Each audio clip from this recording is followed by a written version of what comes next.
सत श्री अकाल जी। पंजाबी खबरों के इस बुलेटिन में तुहाडा स्वागत है। मैं हरप्रीत सिंह गिल। एक नज़र मारते हैं हुण तक दी खास सुर्खियां ते।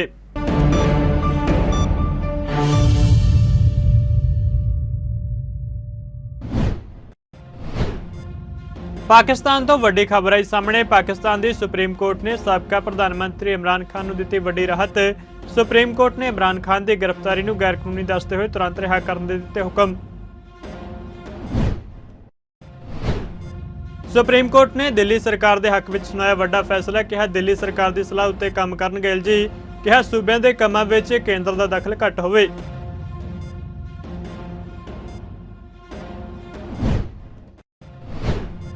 रक्षा मंत्री राजनाथ सिंह ने 1998 पोखरण 2 परमाणु परीक्षण की 25वीं वर्षगांठ मौके दिता वड्डा बयान। कहा भारत के स्वैमन खिलाफ चुके गए हर कदम का ढुकवां जवाब देवांगे।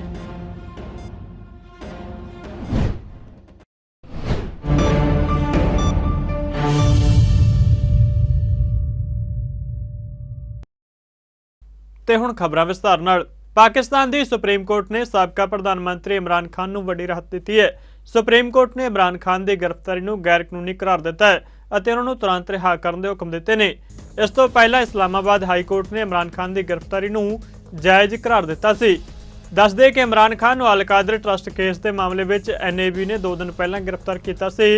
इस तो पहला पाकिस्तान की सुप्रीम कोर्ट ने अज भ्रिष्टाचार रोकू निगरानी संस्था नूं साबका प्रधानमंत्री इमरान खान नूं 1 घंटे के अंदर पेश करने का हुक्म दिता। इस दे नाल ही अदालत ने कहा कि एजेंसी ने अदालत कंपलैक्स में एंट्री करके रजिस्ट्रार की मंजूरी के बिना खान नूं गिरफ्तार करके अदालत का अपमान किया है। मुख जज उमर अता बंदयाल, जज मुहम्मद अली मजहर और जज अतर मिनल्ला की 3 मैंबरी बेंच ने हुक्म जारी किया। बेंच ने अल कादर ट्रस्ट मामले में पाकिस्तान तहरीक इंसाफ पार्टी के प्रधान इमरान खान की गिरफ्तारी के खिलाफ पटिशन उत्ते सुनवाई की है। बेंच ने सुनवाई दौरान 70 साला खान नूं इस्लामाबाद हाईकोर्ट के कंपलैक्स विचों धक्के नाल गिरफ्तार किए जाने के वतीरे उत्ते भी नाराजगी जताई है। दिल्ली सरकार बनाम उपराज्यपाल मामले में अफसरां के तबादले और पोस्टिंग के अधिकार को लेकर सुप्रीम कोर्ट ने अपने फैसले में कहा कि अफसरां की ट्रांसफर और पोस्टिंग उत्ते दिल्ली सरकार का अधिकार है। यह दिल्ली सरकार की वड्डी जित है। हालांकि सुप्रीम कोर्ट ने कहा कि दिल्ली में कानून व्यवस्था, जनतक व्यवस्था, जमीन नाल जुड़े मुद्दों और पुलिस उत्ते केंद्र का अधिकार है। बाकी मुद्दों और प्रशासनिक अधिकार दिल्ली सरकार के कोल है। उपराज्यपाल दिल्ली सरकार की सलाह उत्ते सहायता करने लई पाबंद ने। आम आदमी पार्टी ने केंद्र दिल्ली सेवा विवाद उत्ते सुप्रीम कोर्ट के फैसले की शलाघा की है और पार्टी मुखी और दिल्ली के मुख्यमंत्री अरविंद केजरीवाल ने इसनूं लोकतंत्र की जित करार दिता। केजरीवाल दिल्ली के लोगों नाल न्याय करने लई सुप्रीम कोर्ट का हार्दिक धन्नवाद करते नजर आए। उन्हें कहा कि इस नाल विकास की गति कई गुणा बढ़ जाएगी। उन्हें इस बाबत ट्वीट भी किया। आज सुप्रीम कोर्ट का जो ऑर्डर आया है ये कई मायनों में बहुत ही ऐतिहासिक ऑर्डर है। दिल्ली के लोगों की बहुत बड़ी जीत है। दिल्ली के लोगों के साथ जो अभी तक अन्याय होता आया उनके साथ माननीय सुप्रीम कोर्ट ने न्याय किया है। आज से 8 साल पहले 23 मई 2015 को हमारी 14 फरवरी 2015 को सरकार बनी थी। फरवरी, मार्च, अप्रैल, मई 3 महीने के अंदर, सरकार बनने के 3 महीने के अंदर ही जैसी हमारी सरकार बनी 67 सीट आई। 3 महीने के अंदर ही प्रधानमंत्री जी ने एक आदेश पारित करवाया केंद्र सरकार से कि दिल्ली के सर्विसेज के मामले अब दिल्ली की मुख्यमंत्री के पास नहीं रहेंगे, वो LG के पास रहेंगे या केंद्र सरकार के पास रहेंगे। इसका क्या मतलब हुआ? इसका मतलब ये हुआ कि दिल्ली सरकार में काम करने वाले जितने भी ऑफिसर हैं, जितने भी कर्मचारी हैं, ऊपर से लेके नीचे तक, IAS अफसर से क्लास A से लेके क्लास 4 कर्मचारी तक, चपरासी तक, सारे कर्मचारियों की ट्रांसफ़र पोस्टिंग, उनकी डिसिप्लिनरी प्रोसीडिंग्स, नई अपॉइंटमेंट, पोस्ट क्रिएट करना, पोस्ट एबॉलिश करना, पक्के करना, ये सारा जो है ये अब दिल्ली की चुनी हुई सरकार के पास नहीं होगा। यानी कि अगर मैं मुख्यमंत्री हूँ, मेरे सामने कोई कर्मचारी रिश्वत ले रहा है, मैं उसे सस्पेंड भी नहीं कर सकता। मैं उसकी ट्रांसफ़र नहीं कर सकता। एजुकेशन सेक्रेटरी कौन होगा ये हम नहीं तय कर सकते, हेल्थ सेक्रेटरी कौन होगा ये हम नहीं तय कर सकते। ये आदेश प्रधानमंत्री जी ने 23 मई 2015 को पारित किया। एक तरह से मेरे दोनों हाथ बांध दिए गए पीछे और मुझे नदी में फेंक दिया गया कि अब तैरो। ये तो ऊपर वाले का शुक्र है कि दोनों हाथ बंधे हुए होने के बावजूद भी हम किसी तरह से तैरते रहे और ऊपर वाला हमारा साथ देता रहा। इन सारी कठिनाइयों के बावजूद दिल्ली के अंदर हम लोगों ने इतना शानदार काम किया पिछले 8 साल के अंदर। तो आप सोच सकते हैं कि अगर हमारे पास पूरी पावर होती तो हम कितना ज़्यादा काम कर सकते थे। आज हम सुप्रीम कोर्ट के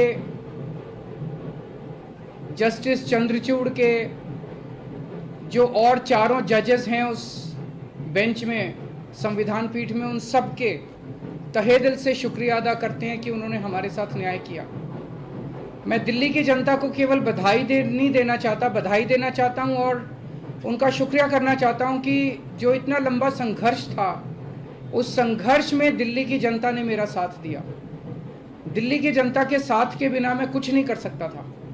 आज जो ये इतनी बड़ी जीत हुई है ये उन्हीं के आशीर्वाद, दिल्ली की जनता के आशीर्वाद और उनके साथ का, उनके सहयोग का नतीजा है। कदम कदम पे उन्होंने मेरा साथ दिया दिल्ली की जनता ने। अब हमें एक बहुत बड़ा मौका मिला है। दिल्ली का काम जो है अब ये 10 गुना स्पीड से होगा आज के आदेश के बाद। बहुत बड़े बड़े काम होंगे अब दिल्ली के अंदर जो सोच भी नहीं सकते। सबसे इम्पोर्टेंट है हमें एक ऐसा प्रशासन देना है दिल्ली के लोगों को जो कि रेस्पॉन्सिव हो, जो कि जनता की ज़रूरतों के प्रति सिंपैथेटिक हो, कंपैशनेट हो। तो अगले कुछ दिनों के अंदर आप देखेंगे बहुत बड़ा प्रशासनिक फेरबदल होगा। कई सारे ऑफिसर्स को, कर्मचारियों को ट्रांसफ़र किया जाएगा इस आधार पे कि उन्होंने अभी तक कैसा काम किया। कुछ ऐसे ऑफिसर्स हैं, कुछ ऐसे कर्मचारी हैं जिन्होंने पिछले कुछ महीनों में, 1-1.5 साल में दिल्ली की जनता के काम रोके। कुछ ऐसे ऑफिसर्स हैं जिन्होंने दिल्ली में मोहल्ला क्लिनिक में दवाइयां बंद करा दी, अस्पतालों के अंदर दवाइयां बंद करा दी, जल बोर्ड की पेमेंट रोक के कई जगह पानी बंद करा दिया। ऐसे कर्मचारियों को, ऑफिसर्स को चिन्हित करके उनको अपने कर्मों का फल तो भुगतना पड़ेगा। लेकिन बहुत सारे ऐसे कर्मचारी और ऑफिसर्स हैं जो बहुत घुटन महसूस कर रहे थे, ईमानदार लोग हैं, काम करना चाहते हैं। उन सारे कर्मचारियों को, उन सारे ऑफिसर्स को मौका मिलेगा काम करने का। उन सबको जो डेडवुड है, जो करप्ट हैं, जो इनएफिशिएंट हैं, उनको अच्छी पोस्टों से हटा के साइड किया जाएगा और जो अच्छे हैं, एफिशिएंट हैं, ईमानदार हैं, रेस्पॉन्सिव हैं, कंपैशनेट हैं, उन लोगों को, उन सारे अधिकारियों को और कर्मचारियों को मौका दिया जाएगा कि वो दिल्ली की जनता की सेवा कर सकें। सारे प्रशासनिक सिस्टम को भी दुरुस्त किया जाएगा। ये सारा सिस्टम भी सड़ा गला सिस्टम है। ऐसा सिस्टम बनाया जाएगा जो जनता के प्रति जवाबदेह हो और जनता के लिए रेस्पॉन्सिव हो, जनता की ज़रूरतों के प्रति रेस्पॉन्सिव हो। तो व्यवस्था के अंदर जितनी कमियां हैं, इन सारी कमियों को दूर किया जाएगा। तो पूरे सिस्टम को और ऑफिसर्स को और कर्मचारियों को जनता के प्रति जवाबदेह बनाया जाएगा और जनता के लिए रेस्पॉन्सिव बनाया जाएगा। ਭਾਰਤੀ ਰੱਖਿਆ ਮੰਤਰੀ ਰਾਜਨਾਥ ਸਿੰਘ ਨੇ ਕਿਹਾ ਕਿ 1998 ਵਿੱਚ ਦੇਸ਼ ਦੇ ਪਰਮਾਣੂ ਪ੍ਰੀਖਣ ਨੇ ਦੁਨੀਆ ਨੂੰ ਇਹ ਸੰਦੇਸ਼ ਦਿੱਤਾ ਕਿ ਭਾਰਤ ਭਾਵੇਂ ਇੱਕ ਸ਼ਾਂਤੀ ਪਸੰਦ ਦੇਸ਼ ਹੈ ਪਰ ਉਹ ਆਪਣੇ ਸਵੈਮਾਨ ਖਿਲਾਫ ਚੁੱਕੇ ਗਏ ਕਿਸੇ ਵੀ ਕਦਮ ਨੂੰ ਬਰਦਾਸ਼ਤ ਨਹੀਂ ਕਰੇਗਾ। ਰਾਜਨਾਥ ਸਿੰਘ ਨੇ ਰਾਸ਼ਟਰੀ ਤਕਨਾਲੋਜੀ ਦਿਵਸ ਸਮਾਰੋਹ ਨੂੰ ਸੰਬੋਧਨ ਕਰਦਿਆਂ ਕਿਹਾ ਕਿ ਬਾਹਰੀ ਹਮਲਾਵਰਾਂ ਵੱਲੋਂ ਨਲਦਾ ਵਿਖੇ ਵਿਦਿਅਕ ਕੇਂਦਰ ਅਤੇ ਸੋਮਨਾਥ ਵਿੱਚ ਸੱਭਿਆਚਾਰਕ ਪ੍ਰਤੀਕ ਨੂੰ ਤਬਾਹ ਕੀਤੇ ਜਾਣ ਮਗਰੋਂ ਭਾਰਤ ਨੇ ਇਤਿਹਾਸ ਤੋਂ ਸਬਕ ਸਿੱਖਿਆ। ਰਾਜਨਾਥ ਸਿੰਘ ਨੇ 1998 ਵਿੱਚ ਪੋਖਰਨ 2 ਪਰਮਾਣੂ ਪ੍ਰੀਖਣ ਦੀ 25 ਵਰ੍ਹੇਗੰਢ ਮੌਕੇ ਇੱਕ ਸਮਾਗਮ ਵਿੱਚ ਕਿਹਾ ਕਿ ਅਸੀਂ ਇਤਿਹਾਸ ਤੋਂ ਸਬਕ ਸਿੱਖਿਆ ਅਤੇ ਸੰਕਲਪ ਲਿਆ ਕਿ ਅਸੀਂ ਅਜਿਹੇ ਇਤਿਹਾਸ ਨੂੰ ਦੁਹਰਾਉਣ ਦੀ ਇਜਾਜ਼ਤ ਨਹੀਂ ਦੇਵਾਂਗੇ। ਸਿੰਘ ਨੇ ਕਿਹਾ ਕਿ ਅਸੀਂ ਆਪਣੇ ਸਵੈਮਾਨ ਦੇ ਖਿਲਾਫ ਚੁੱਕੇ ਗਏ ਹਰ ਕਦਮ ਦਾ ਢੁਕਵਾਂ ਜਵਾਬ ਦੇਵਾਂਗੇ। ਸਮਾਗਮ ਵਿੱਚ ਪ੍ਰਧਾਨ ਮੰਤਰੀ ਨਰਿੰਦਰ ਮੋਦੀ, ਵਿਗਿਆਨ ਅਤੇ ਤਕਨਾਲੋਜੀ ਮੰਤਰੀ ਜਤਿੰਦਰ ਸਿੰਘ ਅਤੇ ਪ੍ਰਮੁੱਖ ਵਿਗਿਆਨੀ ਮੌਜੂਦ ਸਨ।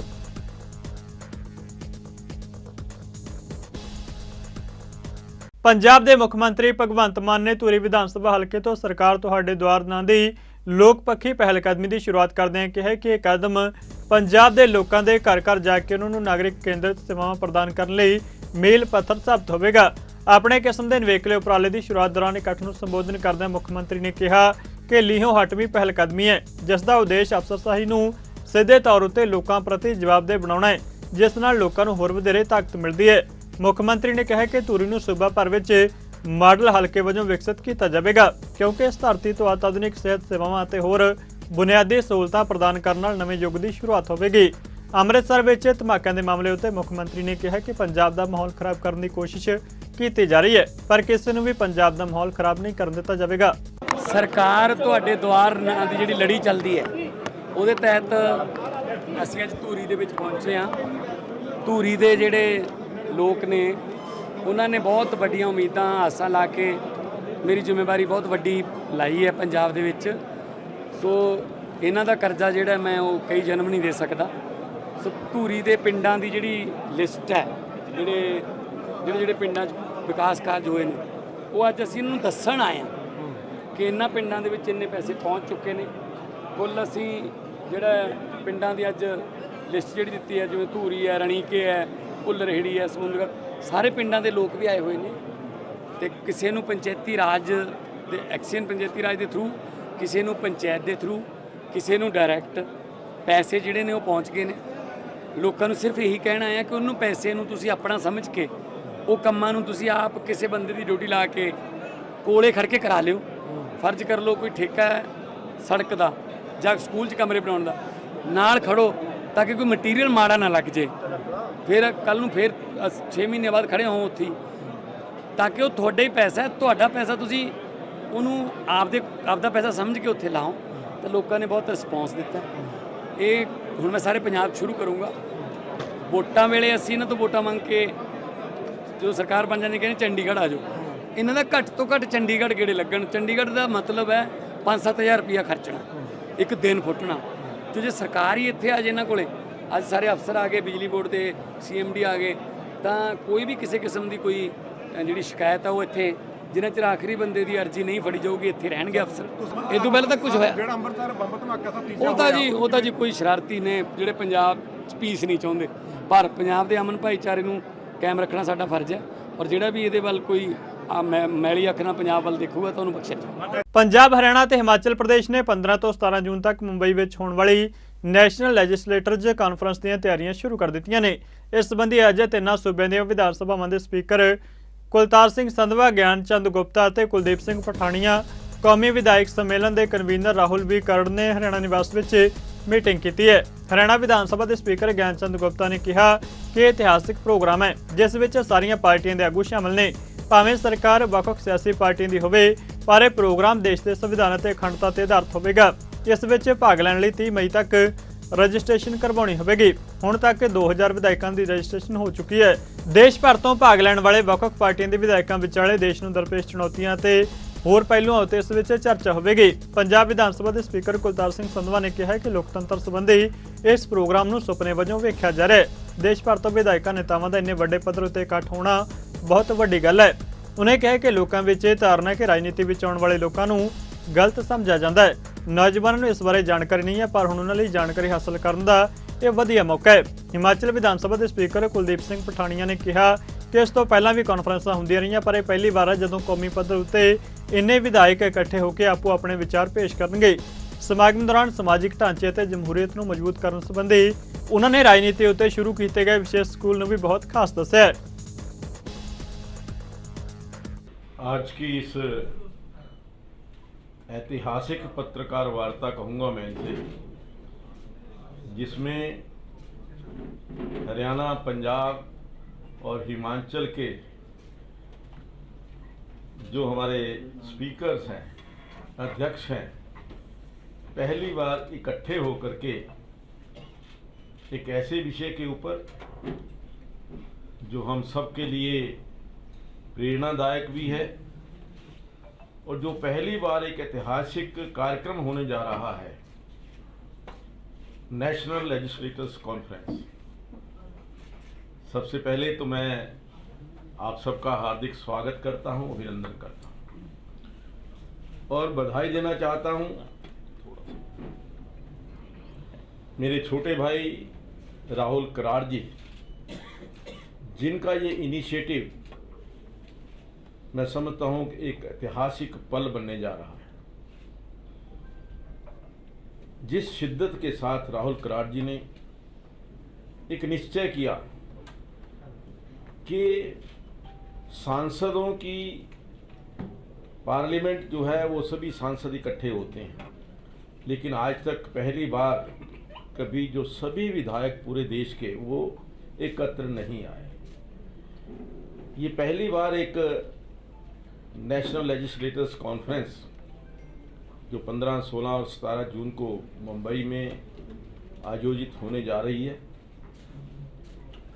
जिन विषयों को लेकर के ये कॉन्फ्रेंस की जा रही है वो हर राजनीतिक के लिए, हमारे देश की लोकतंत्र की मजबूती के लिए और नई आने वाली जो युवा पीढ़ी है उसके मार्गदर्शन के लिए एक बहुत ही ऐतिहासिक क्षण है।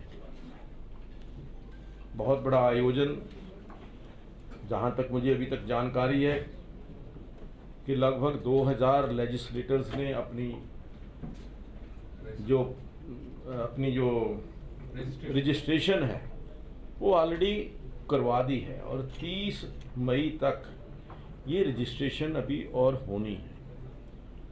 उम्मीद है कि लगभग 4000 लेजिस्लेटर्स जो हैं इस कॉन्फ्रेंस के अंदर उपस्थित रहेंगे।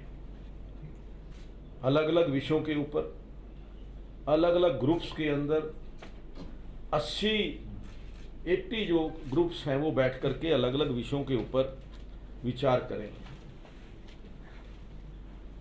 मकसद एक ही है कि हमारा देश कैसे मजबूत हो, देश का लोकतंत्र कैसे मजबूत हो, देश के अंदर आने वाली चुनौतियां हैं उनका हम सामना मिलकर के कैसे करें और युवाओं को राजनीति के बारे में एक अच्छी सोच उनके अंदर कैसे पनपे, इस उद्देश्य को लेकर के इस कार्यक्रम का आयोजन किया जा रहा है।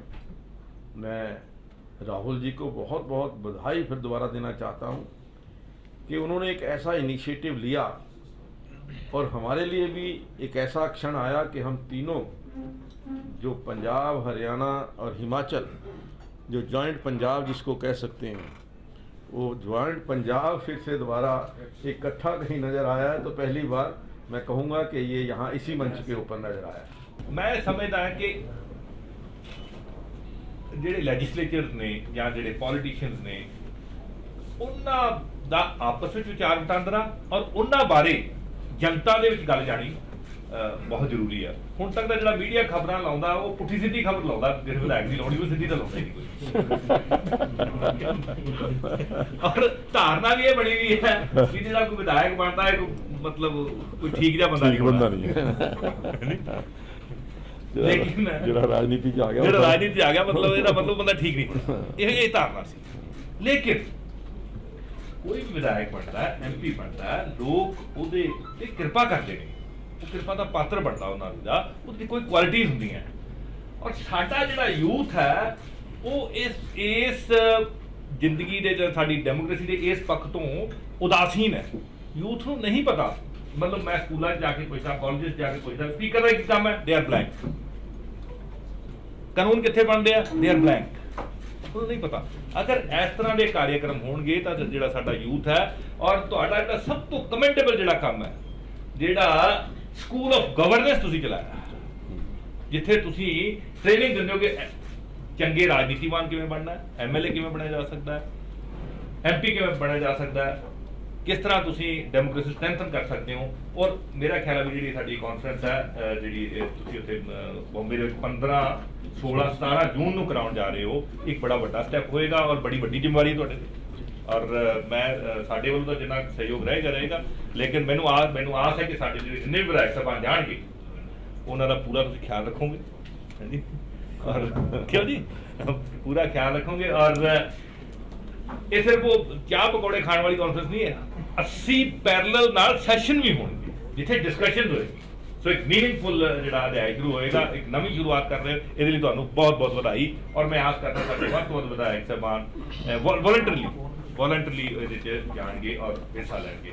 मंच जो है जहां शुरू हुआ या इकट्ठा हुआ, अब इसको आगे बढ़ने की ज़रूरत है। तो अभी तो जो ये राष्ट्र स्तर का जब सम्मेलन होगा सारे चुने हुए विधायकों का, और मैं बहुत आशावादी आदमी हूं और मुझे ऐसा लगता है, क्योंकि मैं अभी इनका जो प्रीलिम था जो उसकी तैयारियां थी उसके लिए मैं अभी बॉम्बे गया था और पुणे में भी गया।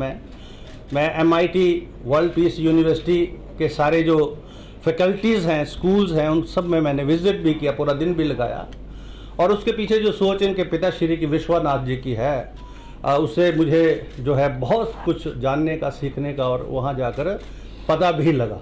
मैं ये समझता हूँ कि अध्यक्ष बनने से पहले अध्यक्ष की जो कॉन्फ्रेंस होती है उसमें जो हम विधानसभाएं कैसे चलें, विधानसभा के मान्य सदस्यों का आचरण क्या हो, किस प्रकार से जो मुद्दे हैं उसके ऊपर राजनीति से ऊपर उठकर जो है विचार विमर्श हो, वार्तालाप हो और प्रदेश हित के जो मुद्दे हैं उनका समाधान हो। तो नेशनल इश्यूज़ हैं, स्टेट इश्यूज़ हैं, इन सारे इश्यूज़ के ऊपर एक कॉन्सेंसस हम सबका डेवलप होना चाहिए और उसमें सबसे बड़ी जो जिम्मेदारी है वो चुने हुए प्रतिनिधियों की है और उसी दृष्टि से ये कॉन्फ्रेंस बहुत महत्वपूर्ण है।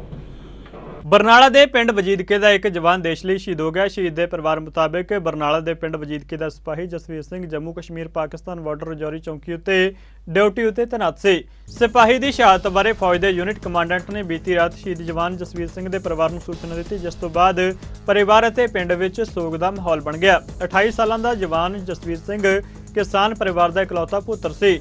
ਪਰਿਵਾਰਕ ਮੈਂਬਰਾਂ ਨੇ ਆਪਣੇ ਸ਼ਹੀਦ ਪੁੱਤਰ ਦੀ ਸ਼ਹਾਦਤ ਉੱਤੇ ਮਾਣ ਮਹਿਸੂਸ ਕੀਤਾ। ਸਿਪਾਹੀ ਜਸਵੀਰ ਸਿੰਘ ਸਮਰਾ 10 JK ਰਾਈਫਲਜ਼ ਵਿੱਚ ਲਾਂਸਨਾਇਕ ਸੀ। ਉਹਨਾਂ ਦੀ ਮ੍ਰਿਤਕ ਦੇ ਭਲਕੇ ਸਵੇਰੇ 10 ਵਜੇ ਦੇ ਜੱਦੀ ਪਿੰਡ ਵਜੀਦਕੇ ਵਿਖੇ ਲਿਆਂਦੀ ਜਾਵੇਗੀ। ਉੱਥੇ ਹੀ ਫੌਜੀ ਸਨਮਾਨਾਂ ਨਾਲ ਉਹਨਾਂ ਦਾ ਅੰਤਿਮ ਸੰਸਕਾਰ ਕੀਤਾ ਜਾਵੇਗਾ।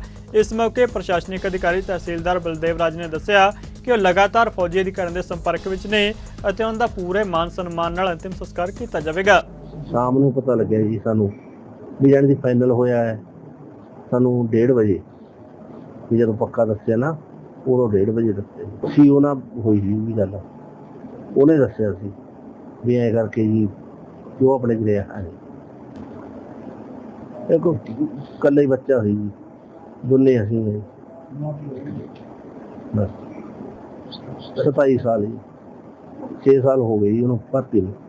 ਤੇ ਸਾਡਾ ਮਾਨ ਹੈ ਜੀ ਤੁਸੀਂ ਕੀ ਕਰ ਗਏ ਦੇਸ਼ ਲਈ ਆਪਣੀ ਜਾਨ ਕੁਰਬਾਨ ਕਰ ਗਏ।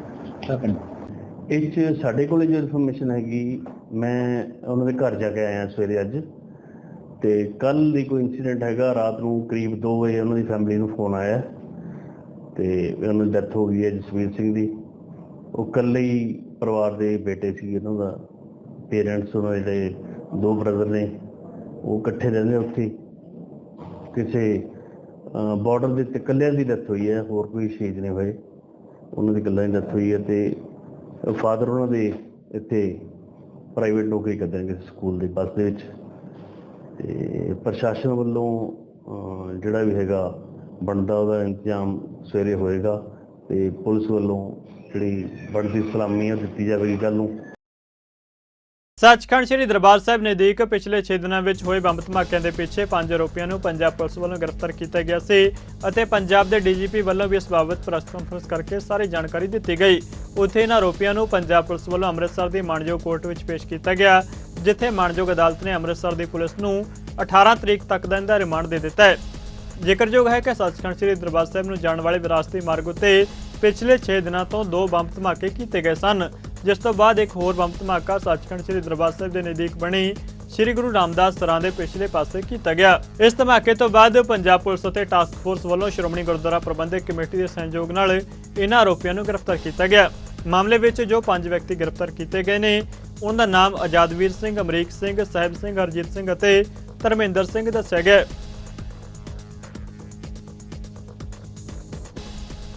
ਭਾਜਪਾ ਆਗੂ ਡਾਕਟਰ ਰਾਜਕੁਮਾਰ ਵੇਰਕਾ ਨੇ ਸ਼੍ਰੀ ਦਰਬਾਰ ਸਾਹਿਬ ਦੇ ਬਾਹਰ ਗਲਿਆਰਾ ਪਾਰਕ ਵਿੱਚ ਲੰਘੀ ਰਾਤ ਹੋਏ ਧਮਾਕੇ ਦੀ ਕਰੜੀ ਨਿਖੇਧੀ ਕੀਤੀ ਹੈ। ਉਨ੍ਹਾਂ ਕਿਹਾ ਕਿ ਮੁਲਜ਼ਮਾਂ ਦੀ ਗ੍ਰਿਫਤਾਰੀ ਲਈ ਸ਼੍ਰੋਮਣੀ ਗੁਰਦੁਆਰਾ ਪ੍ਰਬੰਧਕ ਕਮੇਟੀ ਵੱਲੋਂ ਦਿੱਤਾ ਸਹਿਯੋਗ ਸ਼ਲਾਘਾਯੋਗ ਹੈ। ਨਾਲ ਹੀ ਉਹਨਾਂ ਪੰਜਾਬ ਦੇ ਲੋਕਾਂ ਨੂੰ ਸ਼ਾਂਤੀ ਬਰਕਰਾਰ ਰੱਖਣ ਦੀ ਅਪੀਲ ਕੀਤੀ ਹੈ। अमृतसर सचखंड दरबार साहब के पास तीसरा आज बम धमाका हो गया, जो कि चिंता का विषय है। इसकी जितनी भी नखेदी की जाए उतनी ही कम है। लेकिन पहले जो 2 बम धमाके हुए थे, मुझे लगता है कि सुरक्षा एजेंसियों को उसमें कुछ चूक हुई है और उतनी तेजी से आगे हम नहीं बढ़ पाए थे। लेकिन मैं श्रोमणी कमेटी के रोल को अप्रिशिएट करता हूं कि उन्होंने आज उन मुजरिमों को पकड़ा दिया है और श्रोमणी कमेटी के प्रधान ने जिस तरह से संयम दिखाया है, ये काबिले तारीफ है। और दूसरी बात मैं कहूंगा कि सुरक्षा एजेंसियों को और आज सुचेत रहने की जरूरत है। हम बरूद के डेर पे हैं, हम सरहद पे बैठे हुए हैं और विदेशी मुल्क, खास करके पड़ोसी मुल्क, हमें कमजोर करने में लगा हुआ है, हमारे देश को कमजोर करना चाहता है, हमें आपसी लड़ाना चाहता है। और इसलिए मैं आप सबसे अपील करना चाहता हूं कि आप सब मिलकर के इस पंजाब में अमन शांति का माहौल बनाए रखें। कोई भी ऐसा बयान ना दे, कोई भी ऐसी बयानबाजी ना करें जिससे इस देश का, इस पंजाब का माहौल खराब हो। हमने पहले भी बहुत संताप हंडाया है। आज जरूरत है आपसी विश्वास बना के रखने की, आपसी भाईचारा बना के रखने की। ਫਤਿਹਗੜ੍ਹ ਸਾਹਿਬ ਦੀ ਅਦਾਲਤ ਵਿੱਚ ਪੇਸ਼ੀ ਲਈ ਲਿਆਂਦੀ ਗਈ ਇੱਕ ਮਹਿਲਾ ਵੱਲੋਂ ਭੱਜਣ ਦੀ ਕੋਸ਼ਿਸ਼ ਕੀਤੀ ਗਈ, ਜਿਸ ਦੌਰਾਨ ਉਹ ਤੀਜੀ ਮੰਜ਼ਲ ਤੋਂ ਡਿੱਗ ਗਈ, ਜਿਸ ਤੋਂ ਬਾਅਦ ਉਸ ਨੂੰ ਹਸਪਤਾਲ ਵਿੱਚ ਭਰਤੀ ਕਰਵਾਉਣਾ ਪਿਆ। ਦੱਸ ਦੇਈਏ ਕਿ ਬੱਸੀ ਪਠਾਣਾ ਪੁਲਿਸ ਵੱਲੋਂ ਧੋਖਾਧੜੀ ਦੇ ਇੱਕ ਮਾਮਲੇ ਵਿੱਚ ਗ੍ਰਿਫਤਾਰ ਕੀਤੀ ਇੱਕ ਔਰਤ ਨੂੰ ਪੇਸ਼ੀ ਲਈ ਲਿਆਂਦਾ ਗਿਆ ਸੀ, ਜਿਸ ਦੌਰਾਨ ਮੁਲਜ਼ਮ ਪਰਮਜੀਤ ਕੌਰ ਨੇ ਮਹਿਲਾ ਪੁਲਿਸ ਕਰਮਚਾਰੀ ਨੂੰ ਧੱਕਾ ਮਾਰ ਕੇ ਹੇਠ ਸੁੱਟ ਦਿੱਤਾ ਤੇ ਖੁਦ ਅਦਾਲਤ ਦੀ ਤੀਜੀ ਮੰਜ਼ਲ ਤੋਂ ਛਾਲ ਮਾਰ ਦਿੱਤੀ। ਤੀਜੀ ਮੰਜ਼ਲ ਤੋਂ ਛਾਲ ਮਾਰਨ ਤੋਂ ਬਾਅਦ ਪਰਮਜੀਤ ਕੌਰ ਹੇਠਾਂ ਪਈਆਂ ਤਾਰਾਂ ਵਿੱਚ ਫਸ ਕੇ ਜ਼ਖਮੀ ਹੋ ਗਈ, ਜਿਸ ਨੂੰ ਪੁਲਿਸ ਕਰਮਚਾਰੀਆਂ ਵੱਲੋਂ ਤੁਰੰਤ ਕਾਬੂ ਕਰਕੇ ਹਸਪਤਾਲ ਵਿੱਚ ਭਰਤੀ ਕਰਵਾਇਆ ਗਿਆ। ਗੜ੍ਹਸ਼ੰਕਰ ਸਬ ਡਿਵੀਜ਼ਨ ਨੂੰ ਤੋੜ ਕੇ ਗੜ੍ਹਸ਼ੰਕਰ ਦੇ ਕੁਝ ਪਿੰਡਾਂ ਨੂੰ ਨਵਾਂਸ਼ਹਿਰ ਜ਼ਿਲ੍ਹੇ ਨਾਲ ਜੋੜਨ ਦੇ ਮੁੱਖ ਮੰਤਰੀ ਭਗਵੰਤ ਮਾਨ ਦੇ ਐਲਾਨ ਦੇ ਵਿਰੋਧ ਵਿੱਚ ਅੱਜ ਬਾਰ ਐਸੋਸੀਏਸ਼ਨ ਗੜ੍ਹਸ਼ੰਕਰ ਨੇ ਐਡਵੋਕੇਟ ਪੰਕਜ ਕਿਰਪਾਲ ਪ੍ਰਧਾਨ ਦੀ ਅਗਵਾਈ ਵਿੱਚ ਦੂਜੇ ਦਿਨ ਵੀ ਹੜਤਾਲ ਕਰਕੇ ਅਦਾਲਤੀ ਕੰਮਕਾਜ ਠੱਪ ਕੀਤਾ। ਐਡਵੋਕੇਟ ਪੰਕਜ ਕਿਰਪਾਲ ਨੇ ਪ੍ਰੈਸ ਨਾਲ ਗੱਲਬਾਤ ਕਰਦਿਆਂ ਕਿਹਾ ਕਿ ਗੜ੍ਹਸ਼ੰਕਰ ਸਬ ਡਿਵੀਜ਼ਨ ਦੇ ਪਿੰਡ ਕਿਸੇ ਹੋਰ ਜ਼ਿਲ੍ਹੇ ਨਾਲ ਜੋੜਨ ਦੀ ਥਾਂ ਗੜ੍ਹਸ਼ੰਕਰ ਨੂੰ ਹੀ ਜ਼ਿਲ੍ਹਾ ਬਣਾਉਣਾ ਚਾਹੀਦਾ ਹੈ। उन्हें कहा कि गढ़शंकर पंजाब ਦੀਆਂ ਸਭ ਤੋਂ ਪੁਰਾਣੀਆਂ ਸਬ ਡਿਵੀਜ਼ਨਾਂ ਵਿੱਚੋਂ ਇੱਕ ਹੈ। उन्हें कहा कि नवां शहर जिस वेले पुलिस चौकी कारण जाना ਜਾਂਦਾ ਸੀ, गढ़शंकर उस वेले भी सब डिवीजन ਸੀ। उन्हें कहा कि गढ़शंकर सब डिवीजन ਦੇ ਨਾਲ ਸ਼ੁਰੂ ਤੋਂ ਧੱਕਾ ਹੁੰਦਾ ਆਇਆ ਹੈ। उन्हें कहा कि गढ़शंकर ਨੂੰ ਤੋੜਨ ਦੀ ਕਿਸੇ ਵੀ ਸਾਜ਼ਿਸ਼ ਨੂੰ ਕਾਮਯਾਬ ਨਹੀਂ ਹੋਣ ਦਿੱਤਾ ਜਾਵੇਗਾ। गढ़शंकर सब डिवीजन पंजाब ਦੀਆਂ ਜਿਹੜੀਆਂ ਸਭ ਤੋਂ ਪੁਰਾਣੀਆਂ ਸਬ ਡਿਵੀਜ਼ਨਾਂ ਆ, ਉਹਨਾਂ ਵਿੱਚੋਂ ਇੱਕ ਆ। गढ़शंकर सब डिवीजन ਦੇ ਨਾਲ ਹਮੇਸ਼ਾ ਵਿਤਕਰਾ ਹੁੰਦਾ ਰਿਹਾ। ਪਹਿਲਾਂ ਸਾਨੂੰ ਗੜ੍ਹਸ਼ੰਕਰ ਸਬ ਡਿਵੀਜ਼ਨ ਨੂੰ ਤੋੜ ਕੇ ਸਾਡਾ ਬਲਾਚੌਰ ਜਿਹੜਾ ਸਾਡਾ ਹਿੱਸਾ ਸੀਗਾ ਉਹਨੂੰ ਅਲੱਗ ਕਰ ਦਿੱਤਾ ਗਿਆ। ਇਹ ਹੁਣ ਜਿਹੜੀ ਨਵੀਂ ਸਾਜ਼ਿਸ਼ ਦੁਆਰਾ ਸ਼ੁਰੂ ਹੋਈ ਆ, ਸਾਡੀ ਸਬ ਡਿਵੀਜ਼ਨ ਦੇ 70-80 ਪਿੰਡ ਤੋੜਨ ਦੀ ਸਾਜ਼ਿਸ਼ ਜਿਹੜੀ ਹੈਗੀ ਆ, ਬੜੀ ਮੰਦਭਾਗੀ ਸਾਜ਼ਿਸ਼ ਹੈ। ਮੈਂ ਇੱਕ ਗੱਲ ਕਹਿਣੀ ਚਾਹੁੰਦਾ ਆ ਕਿ ਨਵਾਂਸ਼ਹਿਰ ਜ਼ਿਲ੍ਹੇ ਦੀ ਜੇ ਸਾਡੇ ਨਾਲ ਕੰਪੈਰੀਜ਼ਨ ਕੀਤਾ ਜਾਵੇ, ਨਵਾਂਸ਼ਹਿਰ ਜ਼ਿਲ੍ਹੇ ਦੀ ਹੋਂਦ ਸਾਡੇ ਮੁਕਾਬਲੇ ਕੱਖ ਵੀ ਨਹੀਂ ਹੈਗੀ। ਜਿਸ ਵੇਲੇ ਨਵਾਂਸ਼ਹਿਰ ਪੁਲਿਸ ਚੌਂਕੀ ਹੁੰਦੀ ਸੀਗੀ, ਉਹਦਾ ਥਾਣਾ ਰਾਹੋਂ ਹੁੰਦਾ ਸੀਗਾ, ਉਸ ਵੇਲੇ ਵੀ ਗੜ੍ਹਸ਼ੰਕਰ ਸਬ ਡਿਵੀਜ਼ਨ ਹੁੰਦੀ ਸੀ। ਐਡੀ ਪੁਰਾਣੀ ਸਬ ਡਿਵੀਜ਼ਨ ਜੇ ਸਾਡਾ ਹਲਕੇ ਦਾ ਨੁਮਾਇੰਦਾ ਇਹ ਗੱਲ ਕਵੇ ਕਿ ਗੜ੍ਹਸ਼ੰਕਰ ਦੇ ਪਿੰਡਾਂ ਨੂੰ ਨਵਾਂ ਸ਼ਹਿਰ 'ਚ ਪਾਤਾ ਜਾਵੇ, ਮੈਂ ਸਮਝਦਾ ਬੜੀ ਮੰਦਭਾਗੀ ਗੱਲ। ਜੇ ਗੜ੍ਹਸ਼ੰਕਰ ਨੂੰ ਜ਼ਿਲ੍ਹਾ ਬਣਾਉਣ ਦੀ ਮੰਗ ਕੀਤੀ ਜਾਂਦੀ, ਉਹ ਮੈਂ ਸਮਝਦਾ ਬੈਟਰ ਸੀ। ਗੜ੍ਹਸ਼ੰਕਰ ਦੀ ਸਬ ਡਿਵੀਜ਼ਨ ਦੇ ਵਿੱਚ ਅੱਜ ਵੀ ਤਕਰੀਬਨ 350 ਪਿੰਡ ਹੈ ਤੇ ਨਵਾਂਸ਼ਹਿਰ ਜ਼ਿਲ੍ਹੇ ਦੇ ਵਿੱਚ ਪੌਣੇ 400 ਦੇ ਕਰੀਬ ਪਿੰਡ ਹੈ। ਉਹਨਾਂ ਸਾਡਾ ਕਿੰਨਾ ਕੁ ਫਰਕ ਹੈਗਾ ਜਿਹੜਾ ਅਸੀਂ ਉਹਨਾਂ ਦੇ ਵਿੱਚ ਸਾਡੇ ਆਪਣਾ ਘਰ ਨੂੰ ਵੰਡ ਕੇ ਅਸੀਂ ਆਪਣਾ ਹਿੱਸਾ ਉਹਨਾਂ ਨੂੰ ਦੇਣਾ ਆ, ਉਹਦੀ ਬਜਾਏ ਸਾਡਾ ਜ਼ਿਲ੍ਹਾ ਕਿਉਂ ਨਹੀਂ ਬਣ ਸਕਦਾ।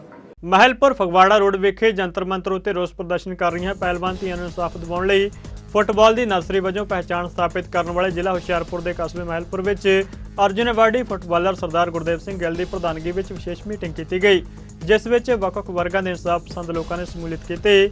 ਇਸ ਮੀਟਿੰਗ ਵਿੱਚ ਪਹਿਲਵਾਨ ਧੀਆਂ ਨੂੰ ਇਨਸਾਫ ਦਿਵਾਉਣ ਲਈ ਹਰ ਤਰ੍ਹਾਂ ਦਾ ਸਮਰਥਨ ਦੇਣ ਦਾ ਭਰੋਸਾ ਦਿੱਤਾ ਗਿਆ। ਇਸ ਮੌਕੇ ਕਿਸਾਨ ਆਗੂ ਤਲਵਿੰਦਰ ਸਿੰਘ ਹੀਰ ਨੇ ਕਿਹਾ ਕਿ ਉਹ ਦਿੱਲੀ ਧਰਨੇ ਉੱਤੇ ਹਾਜ਼ਰੀ ਲਗਵਾ ਕੇ ਆਏ ਨੇ, ਪਰ ਜੋ ਹਾਲਾਤ ਕੇਂਦਰ ਅਤੇ ਦਿੱਲੀ ਪੁਲਿਸ ਨੇ ਉੱਥੇ ਬਣਾਏ ਹੋਏ ਨੇ ਉਹ ਨਾਕਾਬਿਲੇ ਬਰਦਾਸ਼ਤ ਤੇ ਅਤ ਨਿੰਦਣਯੋਗ ਨੇ। उन्हें कहा कि वह 15 मई को अर्जुन अवार्डी फुटबालर सरदार गुरदेव सिंह गिल साहब और होर खिडारी साथियों समेत दोबारा दिल्ली धरने में पहुंच के पहलवान धीआं नूं मिलणगे ते धरने में बैठणगे। अज असीं मालपुर इलाके दे सारे स्पोर्ट्समैन बच्चे साडे किसान इकट्ठे होकर साडियां बच्चियां जिहड़ियां ਜਿਹਨਾਂ ਦਾ ਆਪਰੇਸ਼ਨ ਹੋਇਆ ਫ੍ਰਿਜ ਪੋਸ਼ਨ ਦੁਆਰਾ ਉਹਨਾਂ ਦੇ ਉਹਨੂੰ ਚੈਲੰਜ ਕਰਦੇ ਹਾਂ ਕਿ ਗੌਰਮੈਂਟ ਉਹਨੂੰ ਜਲਦੀ ਤੋਂ ਜਲਦੀ ਅਰੈਸਟ ਕਰੇ ਤਾਂ ਕਿ ਉਹ ਬੱਚਿਆਂ ਨੂੰ ਇਨਸਾਫ ਦਿੱਤਾ ਜਾ ਸਕੇ। ਸਪੋਰਟਸ ਬੜਾ ਔਖਾ ਕਰਨਾ मैं खुद किया, मैचों वड्डे हाँ और लड़कियां ने इंटरनेशनल लेवल पे रैसलिंग की और बड़ा नाम ना खत्या हिंदुस्तान लिए। अज वो धुप के जंतर मंतर से बैठिया धरने से और इंसाफ की मांग कर रही हैं, लेकिन गोली गवर्नमेंट सेंट्रल गवर्नमेंट कोई ध्यान नहीं दे रही क्योंकि वो उन्होंने मंत्री आ ब्रिटिशन इस करके उस पासे नहीं की जा सकती। मैं एक स्पोर्ट्समैन होने के नाते और president district football association and vice president DFA sharper and all India football federation का मैं अपने गवर्नमेंट आया। मैं मोदी जी को बेनती करता कि बच्चियों को जल्दी तो जल्दी इंसाफ दें ताकि ਜਿਹੜਾ ਹਿੰਦੁਸਤਾਨ ਦੇ ਵਿੱਚ ਸਪੋਰਟਸਮੈਨਾਂ ਦੇ ਵਿੱਚ ਰੋਸ ਰਿਹਾ ਉਹਨੂੰ ਠੀਕ ਕੀਤਾ ਜਾ ਸਕੇ ਔਰ ਉਹਨੂੰ ਜਲਦੀ ਤੋਂ ਜਲਦੀ ਜੋ ਵੀ ਉਹਦਾ ਕਸੂਰ ਹੈ ਉਸ ਹਿਸਾਬ ਨਾਲ ਉਹਨੂੰ ਸਜ਼ਾ ਦਿੱਤੀ ਜਾਵੇ। ਮੈਂ ਪਿਛਲੇ ਦਿਨੀ ਖੁਦ ਜਾ ਕੇ ਆਪਣੇ ਵੱਡੇ ਭਰਾ ਅਰਜਨਾਵਾਦੀ ਸਰਦਾਰ ਗੁਰਦੇਵ ਸਿੰਘ ਗਿੱਲ ਹੋਣਾ ਨੂੰ ਉੱਥੇ ਹਾਜ਼ਰੀ ਵੀ ਲਵਾ ਕੇ ਆਇਆ। ਆਉਣ ਵਾਲੇ ਦਿਨਾਂ ਵਿੱਚ ਵੀ ਅਸੀਂ ਭਾਜੀ ਗੁਰਦੇਵ ਸਿੰਘ ਗਿੱਲ, ਭਾਜੀ ਰਾਜਕੁਮਾਰ ਜੀ ਭੋਲਾ ਤੇ ਹੋਰ ਸਾਡੇ ਜਿੰਨੇ ਵੀ ਇੱਥੇ ਮਾਲਪੁਰ ਇਲਾਕੇ ਦੇ ਫੁੱਟਬਾਲ ਦੇ ਜਿਨ੍ਹਾਂ ਨੇ ਨਾਮਣਾ ਖੱਟਿਆ ਉਹਨਾਂ ਦਾ ਇੱਕ ਜਥਾ ਲੈ ਕੇ ਆਪਣੀਆਂ ਪਹਿਲਵਾਨ ਭੈਣਾਂ ਨੂੰ ਇਨਸਾਫ ਦਿਵਾਉਣ ਲਈ ਦਿੱਲੀ ਧਰਨੇ ਤੇ ਜਲਦ ਤੋਂ ਜਲਦ ਜਾਵਾਂਗੇ। ਔਰ ਜਿਹੜਾ ਇਹ ਜ਼ਾਲਮ ਸਰਕਾਰ ਵਾ ਜਿਹੜੀ ਨਾ ਤਾਂ ਰਹਿੰਦੀ ਆ ਰਾਮ ਰਾਜ ਬਣਾਉਣ ਦਾ ਔਰ ਮਦਦ ਕਰਦੀ ਆ ਰਾਵਣਾ ਦੀ, ਉਹਨਾਂ ਕੋਲ ਆਪਣੀਆਂ ਸੀਤਾ ਵਰਗੀਆਂ ਭੈਣਾਂ ਦੀ ਇੱਜ਼ਤ ਬਚਾਉਣ ਲਈ ਉਹਨਾਂ ਨਾਲ ਪੂਰੀ ਲੜਾਈ ਲੜਾਂਗੇ। ਕੌਣ ਦੇ ਪੁੱਤਰ ਬਣ ਕੇ ਲੜਾਈ ਲੜਾਂਗੇ, ਉਹਨਾਂ ਦੀ ਲੰਕਾ ਨੂੰ ਸੁਆਹ ਕਰਕੇ ਛੱਡਾਂਗੇ। ਔਰ ਆਪਣੀਆਂ ਭੈਣਾਂ ਨੂੰ ਮੈਂ ਕਹਿਣਾ ਚਾਹੁੰਦਾ ਕਿ ਪੂਰੇ ਹੌਸਲਿਆਂ ਨਾਲ ਲੜੋ। IPL 2023 ਦਾ 56ਵਾਂ ਮੈਚ ਕੋਲਕਾਤਾ ਨਾਈਟ ਰਾਈਡਰਜ਼ ਅਤੇ ਰਾਜਸਥਾਨ ਰਾਇਲਸ ਦਰਮਿਆਨ ਕੋਲਕਾਤਾ ਦੇ ਈਡਨ ਗਾਰਡਨਜ਼ ਵਿੱਚ ਖੇਡਿਆ ਜਾ ਰਿਹਾ ਹੈ।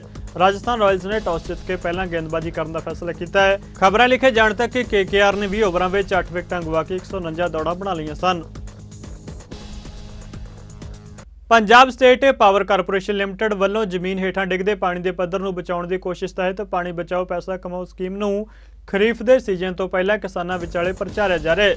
ਪੰਜਾਬ ਖੇਤੀਬਾੜੀ ਯੂਨੀਵਰਸਿਟੀ ਵਿੱਚ ਸ਼ੁਰੂ ਹੋਈ ਦੂਜੀ ਸਰਕਾਰ ਕਿਸਾਨ ਮਿਲਣੀ ਦੌਰਾਨ PSPCL ਵੱਲੋਂ ਸਟਾਲ ਲਗਾ ਕੇ ਜ਼ਿਮੀਂਦਾਰਾਂ ਨੂੰ ਪਾਣੀ ਬਚਾਓ ਪੈਸਾ ਕਮਾਓ ਸਕੀਮ ਦੇ ਫਾਇਦਿਆਂ ਬਾਰੇ ਜਾਣੂ ਕਰਵਾਇਆ ਗਿਆ ਅਤੇ ਕਿਸਾਨਾਂ ਨੂੰ ਟਿਊਬਵੈੱਲ ਚੱਲਣ ਦੌਰਾਨ ਵਰਤੀ ਜਾਣ ਵਾਲੀ ਬਿਜਲੀ ਨੂੰ ਮਾਪਣ ਲਈ ਟਿਊਬਵੈੱਲਾਂ ਉੱਪਰ ਆਟੋਮੈਟਿਕ ਮੀਟਰ ਰੀਡਰ ਸਿਸਟਮ ਲਗਵਾਉਣ ਦੀ ਅਪੀਲ ਕੀਤੀ ਗਈ। ਇਸ AMR ਨੂੰ ਬਿਨਾਂ ਕਿਸੇ ਕੀਮਤ ਤੋਂ ਲਗਾਇਆ ਜਾਵੇਗਾ। ਇੱਕ ਸੰਦੇਸ਼ ਵਿੱਚ ਪੰਜਾਬ ਦੇ ਬਿਜਲੀ ਮੰਤਰੀ ਹਰਭਜਨ ਸਿੰਘ GTO ਨੇ ਕਿਹਾ ਕਿ ਪੰਜਾਬ ਸਰਕਾਰ ਮੁੱਖ ਮੰਤਰੀ ਭਗਵੰਤ ਮਾਨ ਦੀ ਯੋਗ ਅਗਵਾਈ ਵਿੱਚ ਸੂਬੇ ਨੂੰ ਰੰਗਲਾ ਪੰਜਾਬ ਬਣਾਉਣ ਦੀ ਦਿਸ਼ਾ ਵਿੱਚ ਕੰਮ ਕਰ ਰਹੀ ਹੈ ਅਤੇ ਇਸ ਉਦੇਸ਼ ਤਹਿਤ ਸਾਡੇ ਕੁਦਰਤੀ ਸਰੋਤਾਂ ਨੂੰ ਬਚਾਉਣਾ ਬਹੁਤ ਜ਼ਰੂਰੀ ਹੈ। ਉਹਨਾਂ ਕਿਹਾ ਕਿ ਪੰਜਾਬ ਸਰਕਾਰ ਵੱਲੋਂ ਕਿਸਾਨਾਂ ਨੂੰ ਪਾਣੀ ਬਚਾਓ ਪੈਸਾ ਕਮਾਓ ਸਕੀਮ ਨੂੰ ਅਪਣਾਉਣ ਲਈ ਉਤਸ਼ਾਹਿਤ ਕੀਤਾ ਜਾ ਰਿਹਾ ਹੈ। ਇਸ ਮੌਕੇ ਚੀਫ ਇੰਜੀਨੀਅਰ ਵੰਡ ਕੇਂਦਰੀ ਜ਼ੋਨ ਇੰਜੀਨੀਅਰ SR ਵਿਸ਼ਿਸ਼ਟ ਨੇ ਦੱਸਿਆ ਕਿ ਇਹ ਸਕੀਮ ਨਾ ਸਿਰਫ ਪਾਣੀ ਨੂੰ ਬਚਾਉਣ ਵਿੱਚ ਮਦਦਗਾਰ ਸਾਬਤ ਹੋਵੇਗੀ ਬਲਕਿ ਇਸ ਨਾਲ ਕਿਸਾਨਾਂ ਨੂੰ ਪੈਸੇ ਕਮਾਉਣ ਦਾ ਮੌਕਾ ਵੀ ਮਿਲੇਗਾ। ਉਹਨਾਂ ਕਿਹਾ ਕਿ ਕਿਸਾਨਾਂ ਨੂੰ ਬਿਜਲੀ ਬਚਾਉਣ ਲਈ 4 ਰੁਪਏ ਪ੍ਰਤੀ ਯੂਨਿਟ ਮਿਲਣਗੇ। ਇਹ ਸਕੀਮ ਬੰਬੀਵਾਲ, ਨਵਜੀਪੁਰ, ਧੰਨਾ, ਸੁੰਦਰਪੁਰਾ, ਹਰੀਪੁਰ ਅਤੇ ਖਰੌੜਾ ਫੀਡਰਾਂ ਤੋਂ ਪੰਪ ਦੇ ਕਨੈਕਸ਼ਨ ਲੈਣ ਵਾਸਤੇ ਕਿਸਾਨਾਂ ਵਾਸਤੇ ਲਾਹੇਵੰਦ ਹੈ। PSPCL ਕੇਂਦਰੀ ਜ਼ੋਨ ਲੁਧਿਆਣਾ ਦੇ ਚੀਫ ਇੰਜੀਨੀਅਰ SR ਵਿਸ਼ਿਸ਼ਟ ਅਤੇ ਚੀਫ ਇੰਜੀਨੀਅਰ ਤਕਨੀਕੀ ਆਡਿਟ ਸਤਿੰਦਰ ਸ਼ਰਮਾ ਨੇ ਕਿਸਾਨਾਂ ਦਾ ਦੂਜੀ ਸਰਕਾਰ ਕਿਸਾਨ ਮਿਲਣੀ ਵਿੱਚ ਪਹੁੰਚਣ ਉੱਤੇ ਸਵਾਗਤ ਕੀਤਾ। ਇੰਜੀਨੀਅਰ SR ਵਿਸ਼ਿਸ਼ਟ ਨੇ ਕਿਹਾ ਕਿ ਫਾਇਦਾ ਲੈਣ ਵਾਸਤੇ ਬਿਜਲੀ ਦਾ ਕਨੈਕਸ਼ਨ ਕਿਸਾਨ ਦੇ ਨਾਮ ਉੱਤੇ ਹੋਣਾ ਚਾਹੀਦਾ ਹੈ ਅਤੇ ਕਿਸਾਨਾਂ ਨੂੰ ਆਧਾਰ ਕਾਰਡ ਅਤੇ ਬੈਂਕ ਪਾਸਬੁੱਕ ਦੀ ਕਾਪੀ ਦੇ ਨਾਲ ਇਨਰੋਲਮੈਂਟ ਫਾਰਮ ਜਮ੍ਹਾਂ ਕਰਵਾਉਣੇ ਪੈਣਗੇ। ਉਹਨਾਂ ਕਿਹਾ ਕਿ ਇਸ ਸਕੀਮ ਤਹਿਤ ਵਿਭਾਗ ਵੱਲੋਂ ਖਰੀਫ ਅਤੇ ਰਬੀ ਸੀਜ਼ਨ ਦੌਰਾਨ ਬਿਜਲੀ ਦੀ ਵਰਤੋਂ ਦੀ ਇੱਕ ਲਿਮਿਟ ਤੈਅ ਕੀਤੀ ਗਈ। ਜੇਕਰ ਖਪਤ ਲਿਮਿਟ ਤੋਂ ਘੱਟ ਰਹਿੰਦੀ ਹੈ ਤਾਂ ਕਿਸਾਨਾਂ ਨੂੰ 4 ਰੁਪਏ ਪ੍ਰਤੀ ਯੂਨਿਟ ਦੀ ਬਚਤ ਹੋਵੇਗੀ। ਇਸ ਤੋਂ ਇਲਾਵਾ ਵਿਭਾਗ ਵੱਲੋਂ ਕਿਸਾਨਾਂ ਨੂੰ ਖੇਤਾਂ ਵਿੱਚ ਲੱਗਣ ਵਾਲੀ ਅੱਗ ਤੋਂ ਬਚਣ ਦੇ ਵੱਖ-ਵੱਖ ਮਸ਼ਵਰੇ ਦਿੱਤੇ ਗਏ।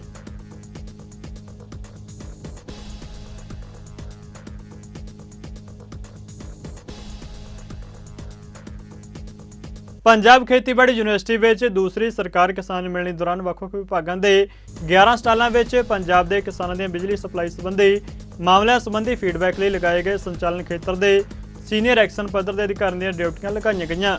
ਇਸ ਮੌਕੇ Punjab state power corporation limited ਦੇ ਇੰਜੀਨੀਅਰ ਦਲਜੀਤ ਸਿੰਘ, ਵਧੀਕ ਨਿਗਰਾਨ engineer Agarnagar Ludhiana, Punjab veterinary vaccine institute ਦੇ ਸਟਾਲ ਉੱਤੇ ਕਿਸਾਨਾਂ ਦੀਆਂ ਮੁਸ਼ਕਲਾਂ ਸੁਣੀਆਂ ਗਈਆਂ। ਪੰਜਾਬੀ ਖਬਰਾਂ ਦੇ ਇਸ ਬੁਲੇਟਿਨ 'ਚ ਫਿਲਹਾਲ ਨਹੀਂ ਜਾਂਦੇ ਨਜ਼ਰ ਮਾਰਦੇ ਹਾਂ ਮੌਸਮ ਦੇ ਹਾਲ ਤੇ। ਤੁਸੀਂ ਬਣੇ ਰਹੋ ਚੜ੍ਹਦੀ ਕਲਾ ਟਾਈਮ ਟੀਵੀ ਦੇ ਨਾਲ। ਧੰਨਵਾਦ।